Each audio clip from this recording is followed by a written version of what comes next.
শুভ দুপুর বন্ধুরা, খেতে আসলাম। খুব মেঘলা ওয়েদার, ভাবলাম একটু খিচুড়ি রান্না করব। তা খিচুড়ি ছেলে খাবে না, তোমাদের দাদাভাই খাবে না, তাই কি রান্না করেছি দেখো। গরম গরম ভাত তিনজনেরই বেড়ে নিয়েছি, ছেলের, তোমার দাদার, আমার।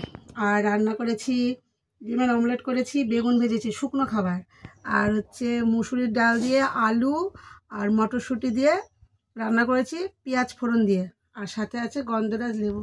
এই হচ্ছে আজকে আমাদের খাওয়া দাওয়া, এটাই খাবো। খাওয়া করে দিয়ে দিচ্ছি। আজকে আর বাজারও নেই, আর বাজার করতে যেতে ভালো লাগে না, খুব শরীরটা খারাপ, কোমরে ভীষণ যন্ত্রণা, থাকতে পারছি না যন্ত্রণায়। কোনো দাদাভাই বললো এই রান্না করে আজকে শুকনো শুকনো। ছেলেও খুব পছন্দ করে শুকনো খাবার, শুকনো খাবার হলে অসুবিধা নেই আমাদের। ছেলে, তোমার দাদা, আমিও পছন্দ করি, ঝোল ডাল না হলেও চলবে। এই দিয়ে দেখি ডালটা কেমন হয়েছে খেতে। দাঁড়াও বন্ধুরা, ওদেরকে বলি, আমার ভালোই লাগে এরকম ডাল খেতে, শুকনো শুকনো। দেখো কেমন হয়েছে ডালটা, একটু খেয়ে। দারুণ হয়েছে ডালটা খেতে। সাথে আছে এরকম গন্ধরাজ, গন্ধরাজ লেবু। ও সকালে পিঠে খেয়েছি, মার ঘরে পিঠে হয়েছিল, পাটিসাপটা পিঠে।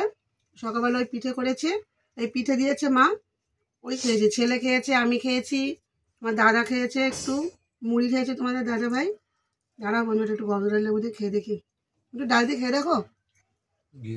ঘি এখন দেবো না, ডিম আছে, আচ্ছা আবার ঘি চাচ্ছে, লেবু আছে,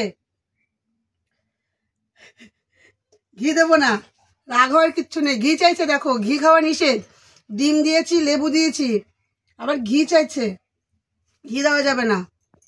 আর খেয়ে নি বন্ধুরা, তাহলে আমরা সবাই খাওয়া দাওয়া করে নাও। গন্ধ লেবু দিয়ে হেঁপে লাগছে।